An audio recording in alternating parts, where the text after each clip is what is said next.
Hello, everyone. Welcome to What Would She Read? This is our Women's History Month program for book lovers at St. Louis County Library. So welcome and thanks for coming tonight. So before we get started, I'd like to draw your attention to a few features of our Zoom environment. So tonight's program is in a webinar format, which means that your camera and microphone are not active. So although you can see and hear us, we can't see and hear you. And you can't see each other. So, feel free to drink some tea and have a snack and just hear about a lot of great books. We do plan to have a Q&A session at the end if there's time. So please hold your questions until the end of the presentation. At that time, we will enable the chat function, and the chat looks like a little speech bubble with the word chat underneath it. You may need to wiggle your mouse or lightly tap on your device to get that icon bar to appear. And like I said, we'll enable the chat towards the end, and you can enter your comments or questions in the chat box. It will go just to our presenters and our chat monitor today, and hopefully we'll be able to answer a few questions at the end of the presentation. We also have enabled automated captions in the Zoom environment. If you would like to see the captions, hide the captions, or change their font size, you can do that by clicking on the little arrow next to the CC Live Transcript menu, and that'll allow you to turn the captions on or off or change their font size. So tonight, we are each of our presenters is going to have a historical woman that we're inspired by, and we'll talk about one book that is about our historical figure and 5 books that we think that she would read, sort of contemporary books that we think that she'd be interested in. And tonight's presenters are myself. I'm Sarah. I work in the Adult Services Department at headquarters, and I'm joined by Trista from the Merrimack Valley branch, Blake from the Daniel Boone branch, and Kat from the Mid-County branch. And all of our titles are available in various formats, either print or e-media, and you can access them through the library's catalog, Hoopla or Overdrive. If you registered by today, like at say 1 o'clock or so, you probably got an email from me with some handouts if you want to follow along at home. And the covers on the handouts do have links in the PDF to our catalog if you wanted to place one of these items on hold.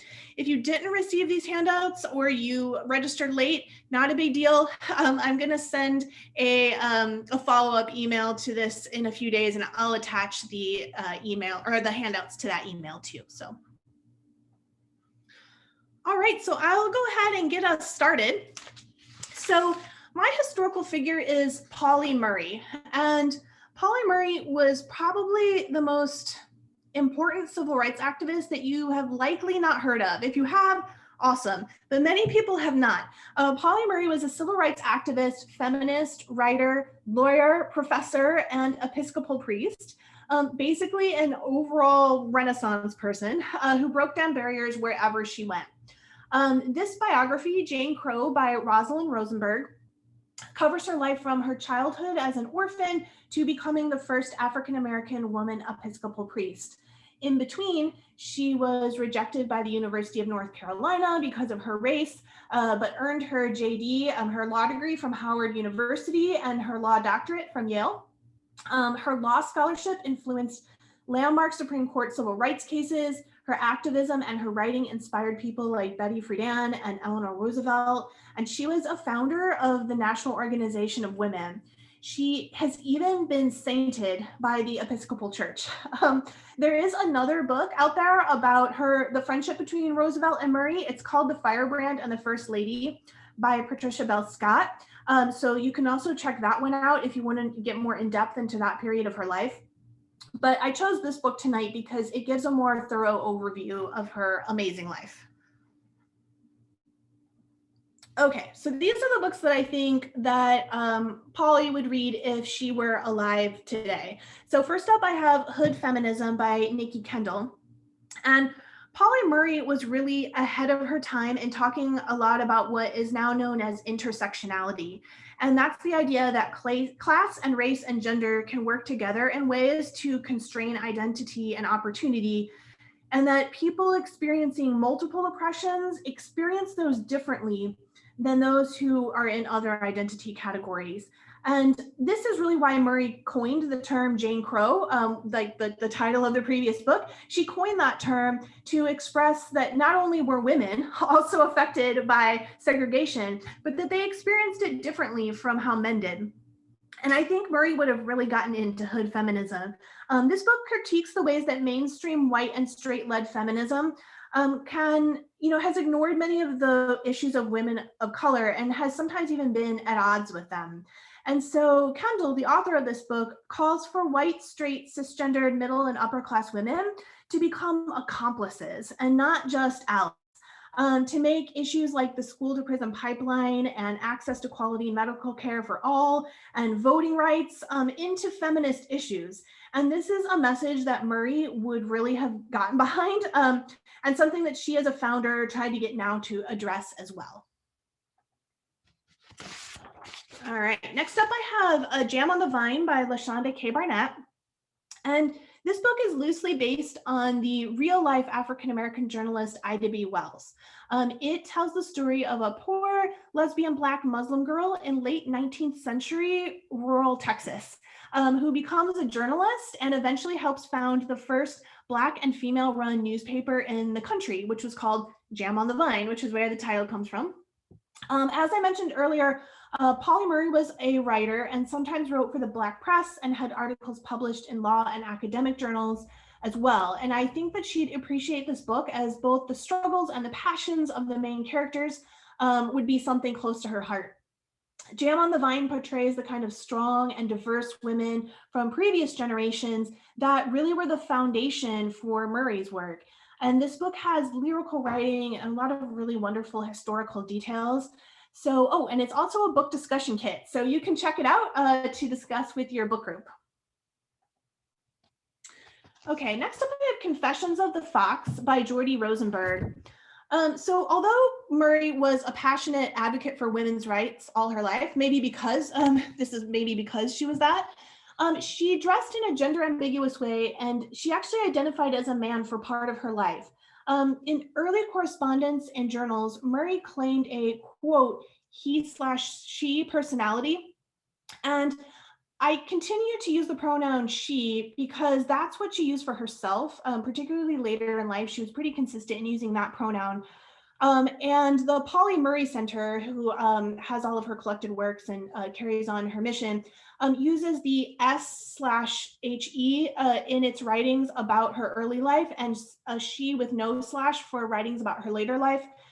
However, I can imagine that if she were alive today, she may use they, them and identify as transgender or gender fluid or gender queer, but it is really hard to place historical figures from the past into our current framework, as identity is a really personal issue and it's influenced by the social situation as well. So it's hard to place people from the past into our current categories. And this is basically what the Pauli Murray Center states too about the use of pronouns with Pauli. So I think Murray would identify and appreciate the flexibility of identity categories and pronouns that we have available to us today. And she would definitely be interested in the amazing LGBTQ plus literature that is popular right now. And Confessions of the Fox is one of these. So this work is really stylistically complex. It's framed as an academic study and it has footnotes, but this novel is actually a fictional memoir by the folk hero Jack Shepherd, who was the famous jailbreaking thief who inspired the Beggars Opera, which then inspired the Threepenny Opera. But this Jack in Confessions of the Fox turns out to have been born a woman. And while neither the past nor the present are quite what we have known, this novel will just sweep you up into its swashbuckling, gender bending, class smashing, academic skewering world. And this one is really just as radical as Murray was. So I think she would like it. And I hope you do too. All right, next up I have Queen Sugar. Murray certainly knew what it was like to be a woman in a man's business, whether that was law or the Episcopal priesthood or even civil rights activism. In fact, ironically, it was really in law school at Howard University where her race was not as much of an issue, since it's a historically Black university, that the limitations of her gender really became clear to her. This was a common feeling among women who worked in the civil rights and anti-war movements as well. So in Queen Sugar, the main character, Charlie, is a struggling teacher in Los Angeles, and she inherits a sugar plantation from her father. So she moves with her daughter to South Louisiana to run the sugar plantation. But when she arrives, she realizes that not only will this neglected farm take way more money and work to get up to speed and profitable than she expected, but that the sugar business is predominantly run by white men. And they don't exactly welcome her into the industry with open arms. So this book has been adapted into a hit TV series on Oprah's own network, OWN network. And the author has also has a really interesting nonfiction book coming out next month about the history and future of Black farming. So keep an eye out for that one too. All right, and then my last pick that I think Murray would read is Supreme Inequality by Adam Cohen. So back when Murray was still a law student, she made a bet with a law professor that Plessy versus Ferguson, which was the case that enshrined separate but equal into law, would be overturned in the next 25 years. Not only was she right, but the legal arguments that she made in her final law school paper on the topic were used by that professor in the Brown v. Board of Education case. So Murray believed that instead of chipping away at the equal part on a case-by-case basis, it was really the separate part that should be directly challenged using the 13th and 14th Amendments. And it was a winning argument. In Supreme Inequality, the lawyer and journalist Adam Cohen argues that over the last several decades, and especially under Chief Justice Roberts, the Supreme Court has been systematically increasing the power of corporations and the wealthy and curtailing civil and voting rights, and that this has contributed to income inequality and governmental gridlock in our country. You may or may not agree with his thesis, but Murray would definitely have been interested in reading this one and parsing its legal argument. And I only wish that we could hear what Murray would think about today's court and some of its recent decisions, because she was like an amazing legal analyst and lawyer. So that's all about Polly Murray. So next up we have Trista. Go ahead and take it away, Trista.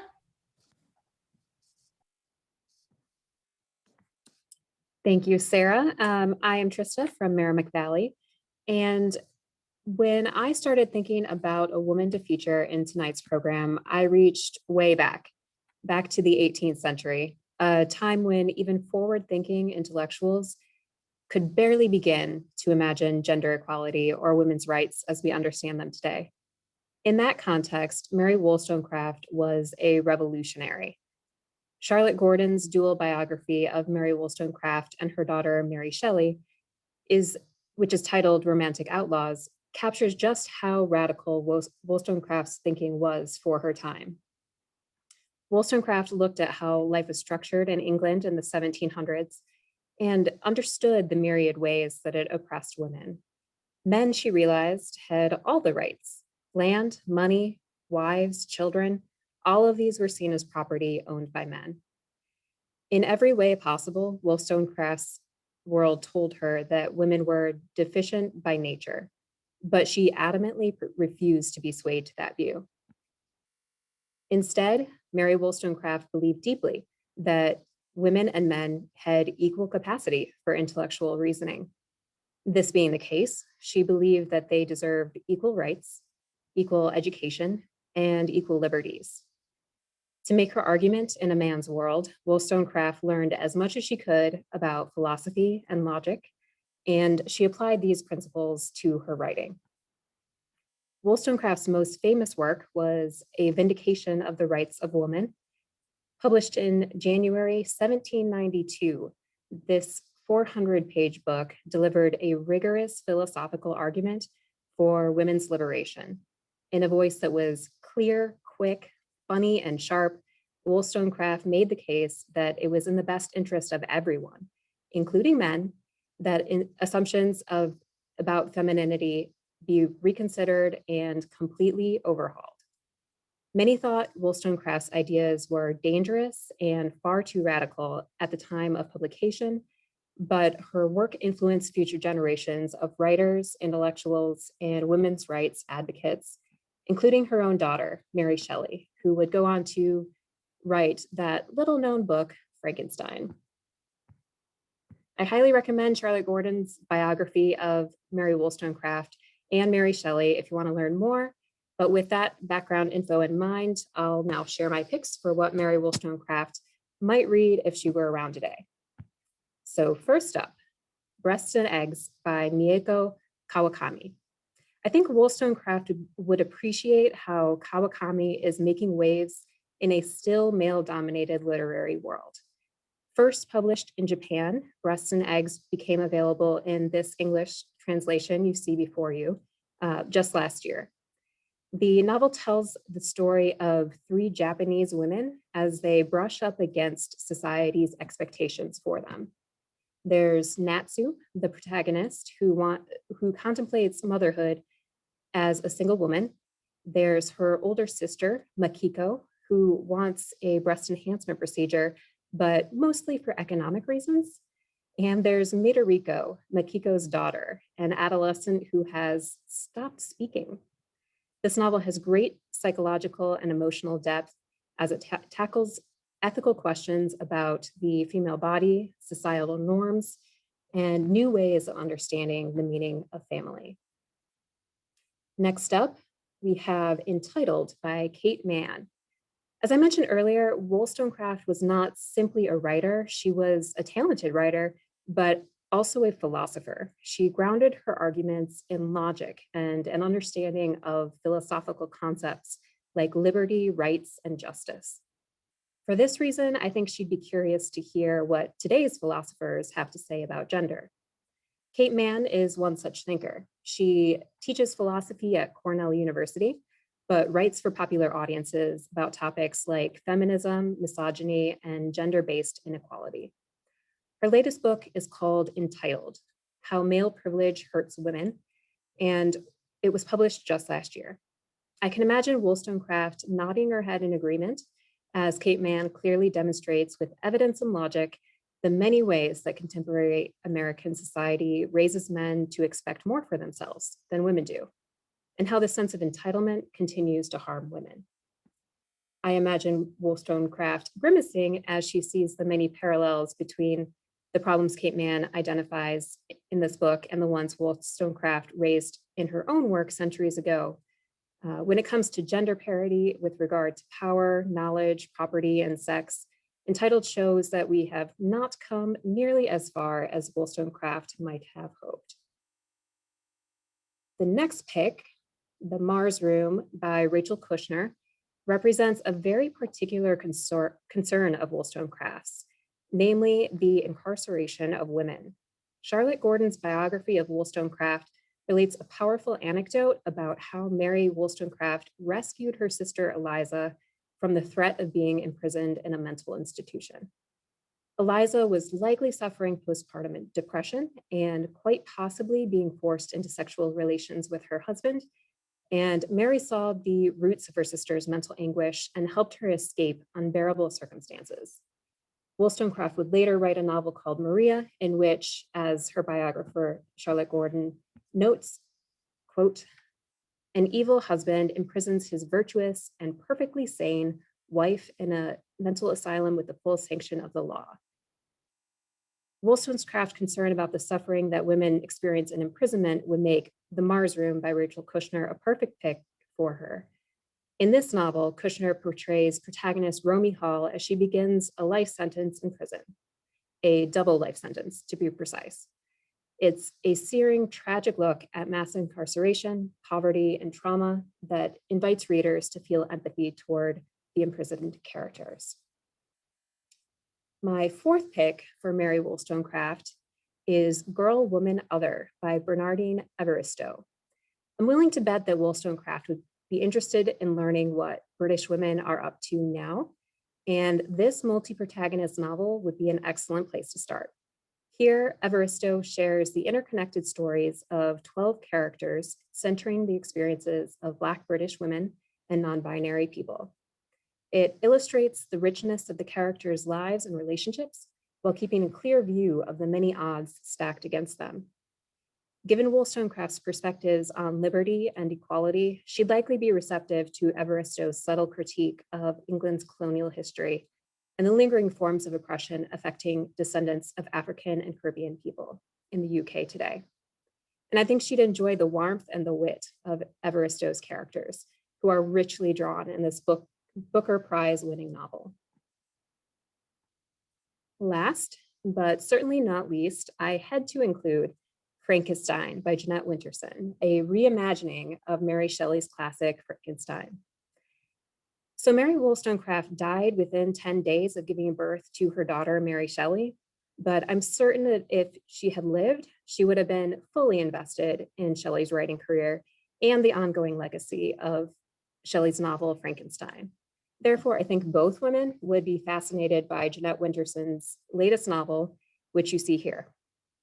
Frankenstein takes Shelley's classic as its inspiration and is described as, quote, an audacious love story that weaves together disparate lives into an exploration of transhumanism, artificial intelligence, and queer love, end quote.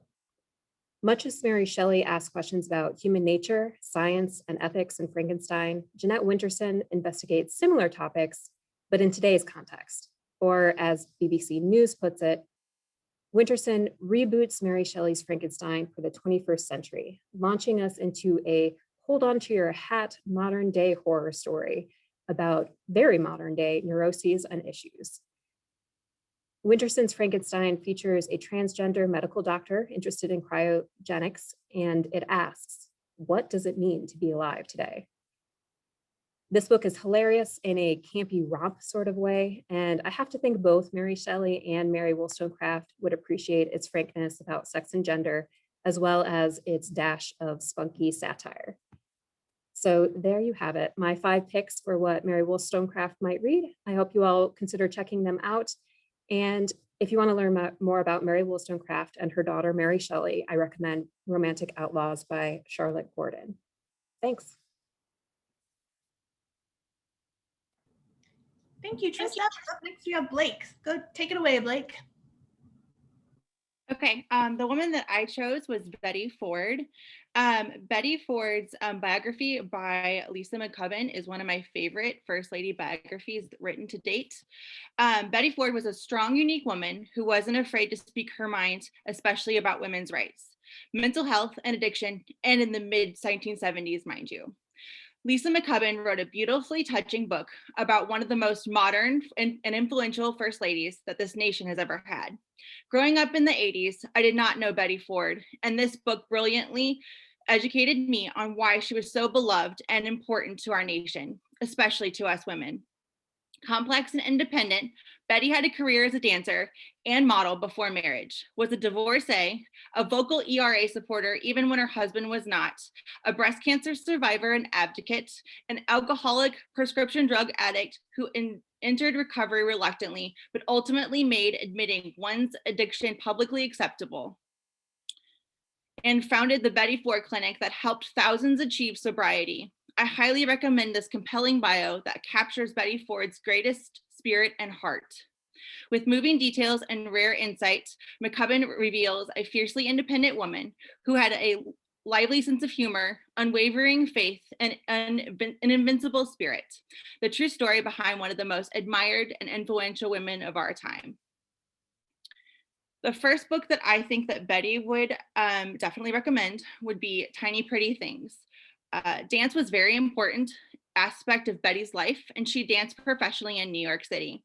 Tiny Pretty Things is a drama-packed novel featuring diverse characters who will do anything to be the prima ballerina at their elite ballet school.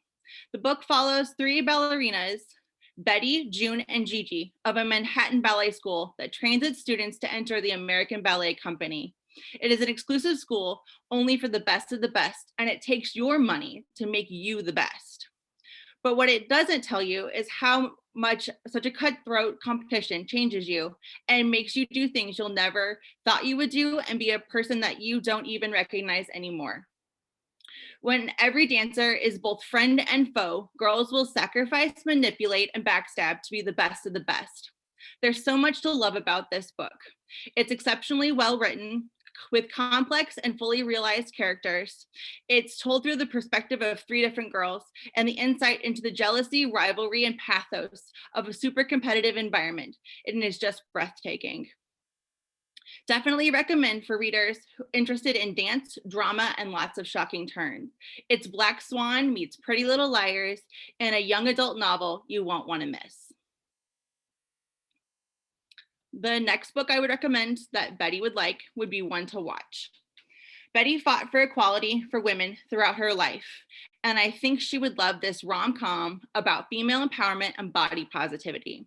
This novel follows V. Shoemaker, who is a very stylish plus-size fashion blogger who has a lovely family and tons of Instagram followers. One night, while nursing a broken heart and a bottle of champagne, she drunkenly tweets about a bachelor-type reality show. The next day, she gets an offer to be the first plus-size bachelorette in a whirlwind of fancy clothes, internet culture, wars, and sexy suitors. Will we find a real-life love in the midst of a made-for-TV fairy tale? I appreciate that the story became more than just a reality show shenanigans and also tapped into the protagonist's own emotional journey with self-love and acceptance. The addition of blog posts, magazine articles, tweets, really reflected our culture and how we treat and often politicize plus-size people, almost painfully accurate degree. This is the perfect book for you to read with a friend or book club because there are so many moments, both infuriating and hopeful, to yell at each other about. I had a lot of fun reading it and rooting for B and my favorite cast member to end up together. All in all, it is a very solid and feel-good story that would be perfect for dating reality show fans. One to watch is a sassy and smart take on reality television, and there's no way you'll want to stop after one episode. I mean, chapter. The next book I chose was One by One by Ruth Ware. Betty and her family love to ski. They would spend Christmas every year in Vail, and I think this would be the perfect book that she would read on a cozy night by the fire. I've seen Ruth Ware described as the Agatha Christie of our generation, and that has never been truer than in One by One. A beautiful mountain chalet in the Alps, a company retreat with some of your coworkers, and an avalanche hitting, getting you snowed in at the top of a mountain. What could go wrong? The answer is everything. I had to be honest, this type of mystery reminiscent of And Then There Were None is one of my favorite storylines. Give me a group of isolated in a remote setting and bodies turning up after a few chapters, and I'm happy.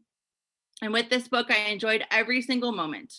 I was hooked from page 1 when all the different characters are introduced. The story is told in alternating chapters by Erin, one of the chalet workers, and Liz, one of the guests. The alternating POV makes the story quite dynamic, and I found both voices equally interesting.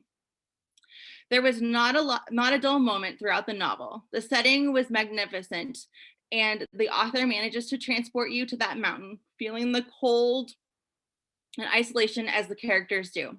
I am not much of a skier, and after reading this, I doubt I ever will be. The final confrontation had me at the edge of my seat in true Ruth Ware fashion. There was a final twist that I wasn't expecting, and it added another layer to the story. Ruth Ware is a superb suspense writer, and I dare say even Agatha Christie would be impressed. My next pick that Betty would probably read would be House in the Cerulean Sea. House in the Cerulean Sea is one that I feel Betty would pick up to recommend to her book club, to her friends, and her family. This book embodies her warm, fun-loving, and whimsy spirit. We're talking about the same lady who danced on the cabinet table at her husband's last day and did the bump at a state dinner. So the book takes place as a magical island. It is a dangerous task and a burning secret. We meet the caseworker, Linus, who goes to an orphanage to check out magical creatures. He gets in a special assignment to a curious and highly classified travel to an island orphanage where 6 dangerous children reside. a gnome, a sprite, a dragon, an unidentified green blob, a cross between a werewolf and a Pomeranian, and the Antichrist. Linus must set aside his fears and determine whether or not they're likely to bring about the end of days. But the children aren't the only secret the island keeps. Their caretaker is the charming and enigmatic Arthur Parennesis, who will do anything to keep his ward safe. As Arthur and Linus grow closer and long-held secrets are exposed, Linus must make a choice: destroy a home or watch the world burn. An enchanting story, masterfully told, The House in the Cerulean Sea, is about the profound experience of discovering an unlikely family in an unexpected place and realizing that family is yours. The children in this story are all heartbreakingly and funny, which is the best part of the story. And you will fall in love with them all. I would be hard pressed to pick my favorites, but Lucy and Chauncey stood out for me. Lucy has some of the best contrasts in the book, and Chauncey is just so pure. Don't get me started on how much I love Chauncey and how much he wants to be a bellhop and how cute I find it. This is one of my favorite reads of all time, and it gives me all the warm fantasy feelings. I can't stop telling people to read this book. And my last pick of the evening is Transcendent Kingdom. Addiction was something that Betty struggled with for decades. This last novel, Betty would have recommended it for its portrayal of addiction, family, faith, and finding your way as an immigrant. Gifty's parents immigrated to Alabama from Ghana before she was born. And Gifty, now in her late 20s, is a PhD candidate in a neuroscience at Stanford University, studying a reward-seeking behavior in mice and the neural circuits of depression and addiction. Personal experience drives her quest. Nana, her brilliant brother and a rising basketball star, became addicted to opioids after sports injury. The addiction cost him his life, and her mother falls into a debilitating depression that will haunt her for decades. This is a beautiful look into the immigrant experience, the weight of expectations, racism, poverty, depression, and addiction. But at its heart, it's an exploration of grief and search for meaning. The brain wants the hard facts of science, but the seeds of faith in Gifty's heart wants an answer, even as she struggles against the fundamentalist of faith of her childhood. Perhaps it's not science versus faith, but both. Neither science nor religion is heavy-handed or preachy in this novel. This is a brilliantly written book with a tone that perfectly captures Gifty's emotions and trauma that she has survived. I was moved by Gifty's story and was rooting for her from beginning to end. This was such a gorgeously written book, a story of racism and immigrant experience, the pain of addiction, depression, and loss, the clarifying power for some both science and faith.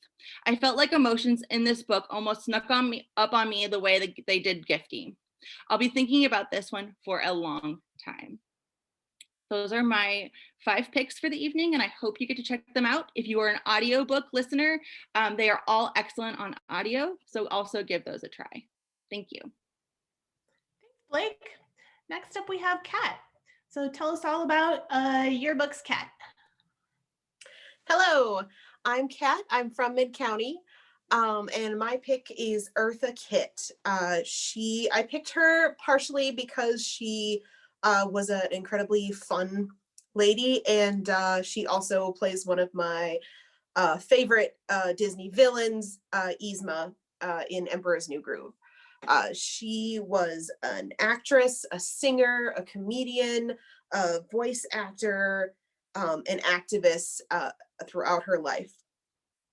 This book that I have picked is by her daughter, Kit, and it will be coming out May 4th, so it's not out yet. But it is a story of Eartha told from her daughter's perspective, and her daughter and she spent more than 30 years on the road together, traveling the world. And they had a really incredibly close bond. And again, that's going to be out on May 4th. So we don't have it quite yet, but it's coming. Eartha did publish a few of her own autobiographies. I'm Still Here and Alone with Me. Those are not available in our system, but you can get them through Mobius. She also played Batman, Catwoman in the final few seasons of the original Batman live action series. And the first book that I picked for her is Cersei by Madeleine Miller. Ordinarily, the tale of Cersei is one of a villainess who attacks the heroes of the story, but this takes that and turns it on its head, and Cersei is an outcast and a powerful goddess who learns her own power in her isolation. I think that Eartha would enjoy this story as a person who enjoyed taking care of outcasts, and she herself was cast out at one point from the United States. She left because she made some anti-Vietnam statements, and the CIA had a dossier on her that said terrible things. And so she had to leave for about 10 years before she came back and was a smash hit on Broadway. So I think that she would enjoy the story of Cersei told from a different perspective. The next book that I would recommend is Juliet Takes a Breath by Gabby Rivera. This is about a young Puerto Rican woman who comes out to her family just before she leaves the Bronx and goes to Portland to work for a feminist writer. She's trying to find out how this being Puerto Rican and gay works in her world. And she finds out that maybe this lady doesn't have all the answers, and it's a journey of discovery and finding out who you are and finding out that sometimes you have the answers. Eartha was a LGBTQ activist. She also very much cared about what the youth thought. That's one of the things she was outspoken about the Vietnam War, was about how the young people considered it and how important their opinions and beliefs were. And I think that she would enjoy a take by a person from the younger generation. My next pick is Black Woman's History of the United States. And this is by Dana Ramsey Berry and Callie Nicole Gross. They are two award-winning historians, and they have gone through back through history and uncovered the stories of some Black women who have not had their stories front and center. And it's a way to explore a different version of our history that doesn't often get told. The perspectives are from enslaved women and freed women, religious leaders, artists, activists, and it is a great starting point for learning more about history from not just women's perspective, but from Black women's perspective. And I think that Eartha lived in an era where she would have met some of these women or maybe knew about them. And I think that she would be interested in learning about her past and how the past is affecting the day we are living in now. And my next one is An Elderly Lady is Up to No Good. This is a nice, tiny little book. It is a joy to read.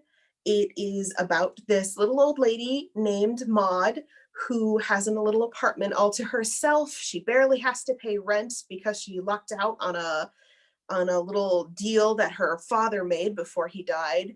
And now that she's old and lives alone, she has a time for herself. She is a lady who, all the usual things happen in this book when you think of an old lady in an apartment. There are neighbor troubles, and she goes on little vacations, except that she also does everything from stealing walkers to murdering people. And while it seems dark, it is actually quite a fun little read. And I, as a person who played a lot of villains in her time and enjoyed that time, I think Eartha Kitt would really enjoy a story from the perspective of a true villain who is perfectly comfortable doing what she does and continuing on that way as long as she doesn't get caught. And my final book is also a book about villainy. This is My Sister, the Serial Killer by Oyenkan Braithwaite. She has written a story that involves two sisters, one who has been murdering her boyfriends and the other one who has been cleaning up after her. And one day the sister, Coridi, discovers that her crush at the hospital wants her sister's number, and she has to decide who she's going to protect further going down the road. Is it going to be her sister, or is it going to be this man that she really likes, who is interested in her sister? And this is a really fun read. It's really interesting to see the play of the family dynamics and who you choose if you were in that situation. It's a great story of villainy and family. And I think that as a person who enjoyed both villainy and had such a close bond with her daughter, I think that Eartha Kitt would have enjoyed this book as well.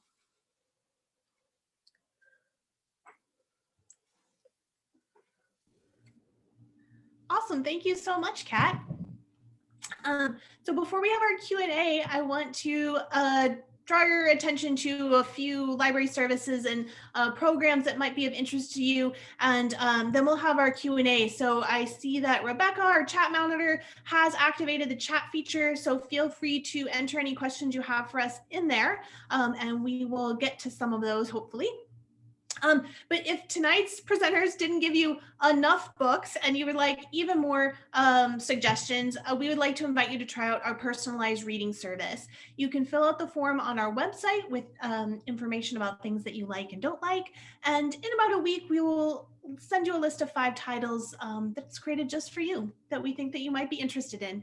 You can find it on our website under the Books, e-Media, and More tab.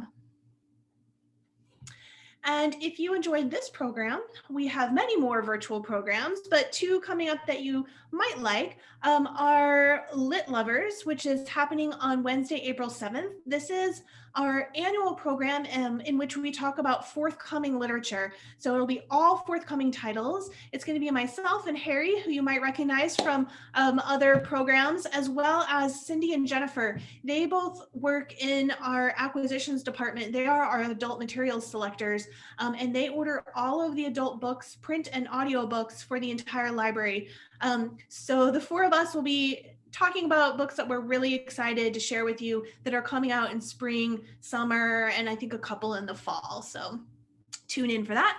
And then we have a really cool book discussion group called Mocktails. If you've ever wanted to join a book group where you didn't have an assigned book, this is the virtual book group for you. Every month we have a very loose theme, and April's is libraries. And so you can read any book you want that has to do with libraries. And then myself and my co-host Denise, we each talk about a book and we make a themed mocktail, and then everyone else is invited to talk about the book that they read or share suggested titles. You can even just talk about any book you happen to be reading. It doesn't necessarily have to be with the theme. So if that sounds interesting to you, please sign up for that. Because it is a discussion group, there is limited space. So claim your space if you want to come.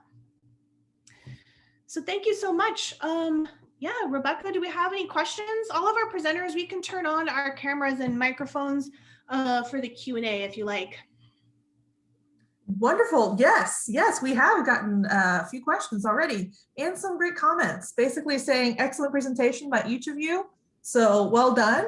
I'd also like to add that I've added about 10 books to my to read list. So thank you all. Thank you all. So one of the questions that came in from our attendees is, how did you each choose the woman that you talked about? I know that each of you sort of addressed like the individual charm and impact of everyone, but what was it like choosing between all these women, and how did you do it?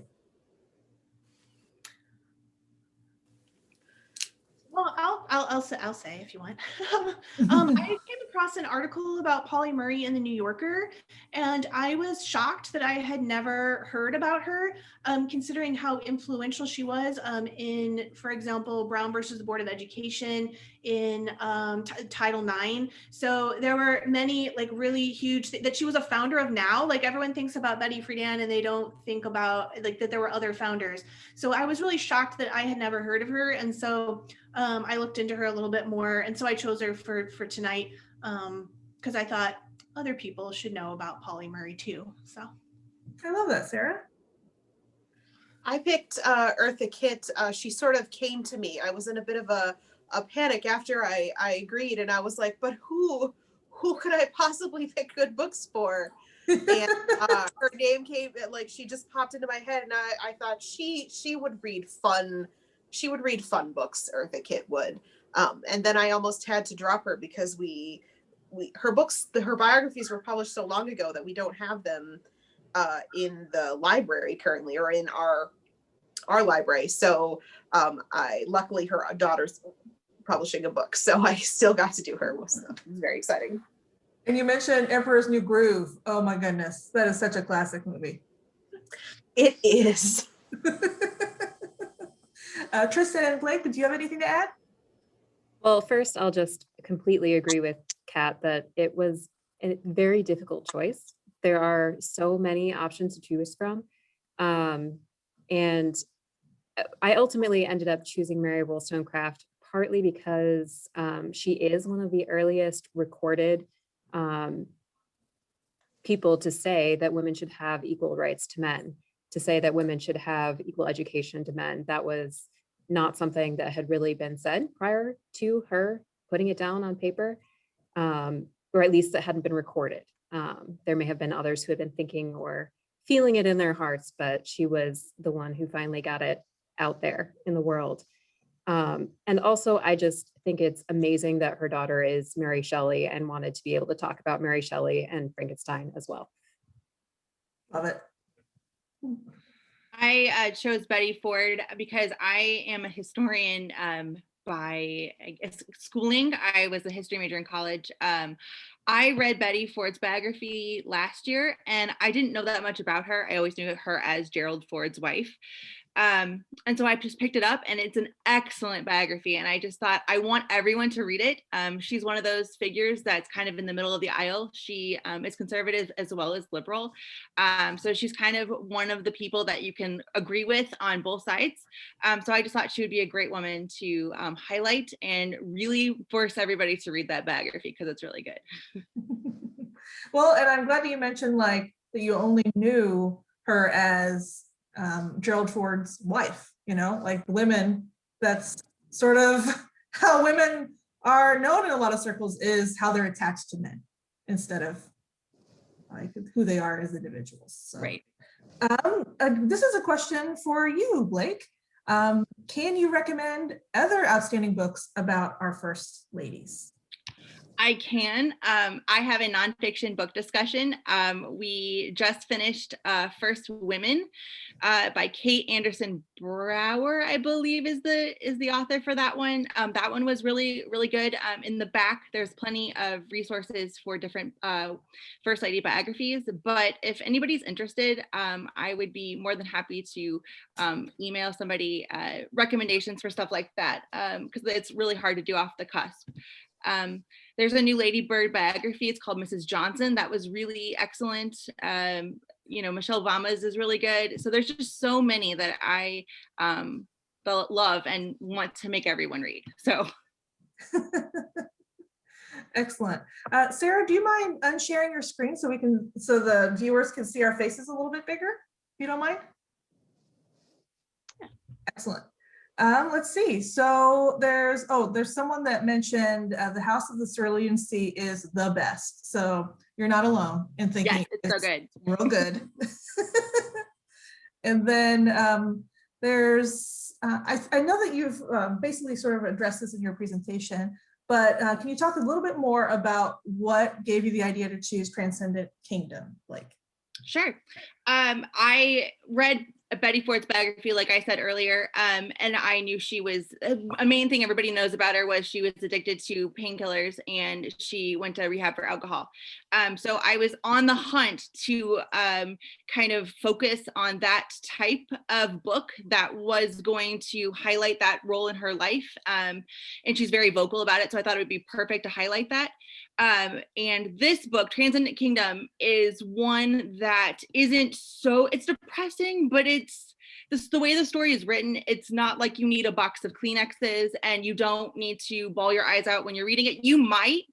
I didn't. I might be cold and dark and soulless at this point, but I really enjoyed it. The way that the story is very well written, and I really recommend it, especially for the dark subject matter in it, and the way that she wrote it. It's not so dark, if that makes sense. Yeah. It seemed like a few of you were nodding your heads like you've read that book too, right?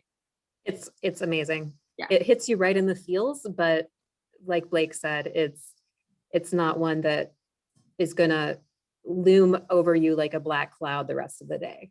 It hits you in the feels in a way that makes you feel like, oh, my family is important to me, my beliefs are important to me. That sticks with you.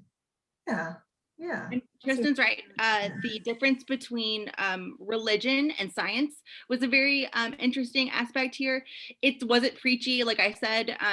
It's just an interesting way to struggle with the battle between science and religion. And I think she lays it out and makes very valid points, which was very interesting to me. Wonderful, thank you. Another question that came in is, I think, like, as you guys are looking into what books to read and what books to suggest to other folks, a common tool that we're using is Novelist. And an attendee asked, how can I find Novelist on our website? Sure. Yeah, so you can find Novelist on our website in two different places. Actually, Rebecca, do you mind if I share my screen one more time? Oh, yeah, that's fine. Okay. Are you all seeing the library's website? Yeah. Okay, if you are on the library's website, you can find it in two different places.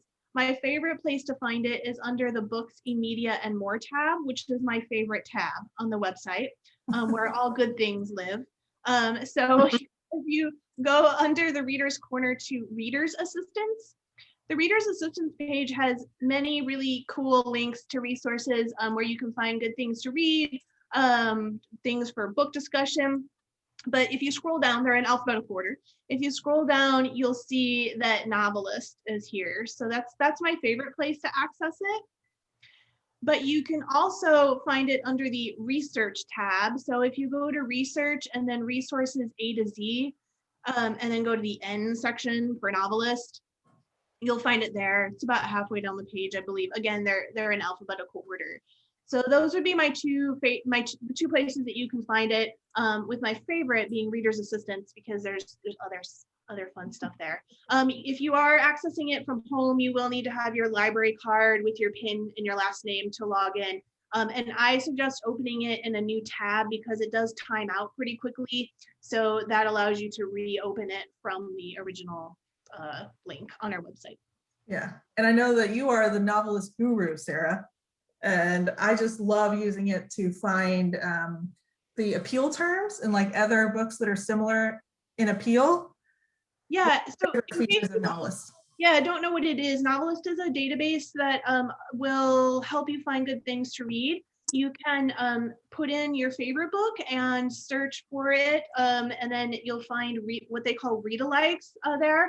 You can also find out what the appeal factors are there, what kind of characteristics of the book people like, and then that'll link to other books with similar appeal factors. Do we have a second? I can show you one more place that you can find novelist content actually by going to our catalog. There's I'm glad you mentioned that.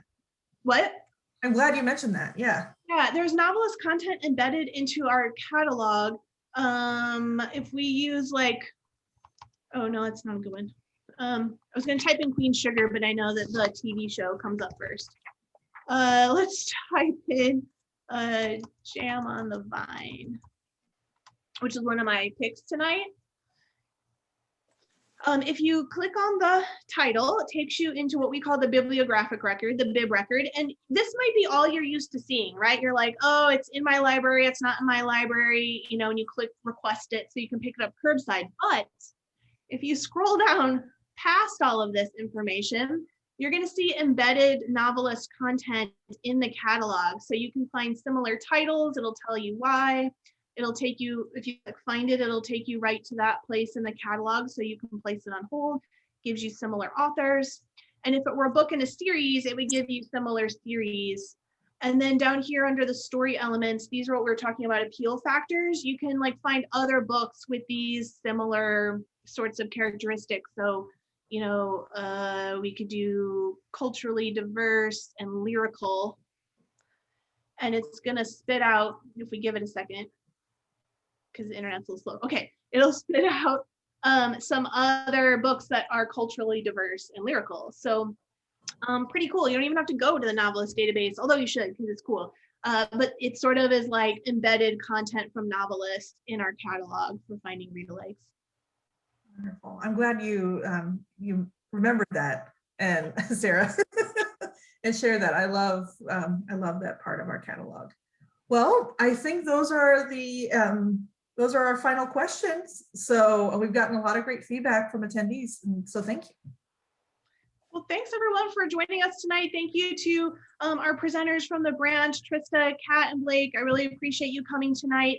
And with that, our program has ended. I did, as I said, record this, so as long as all of the tech works out, it will be on our library's YouTube channel, and I'll be sending out a follow-up email in a few days with a link to the YouTube channel and the handouts attached. So I hope everyone has a lovely evening and a great Women's History Month. Bye, everyone. Bye. Bye-bye.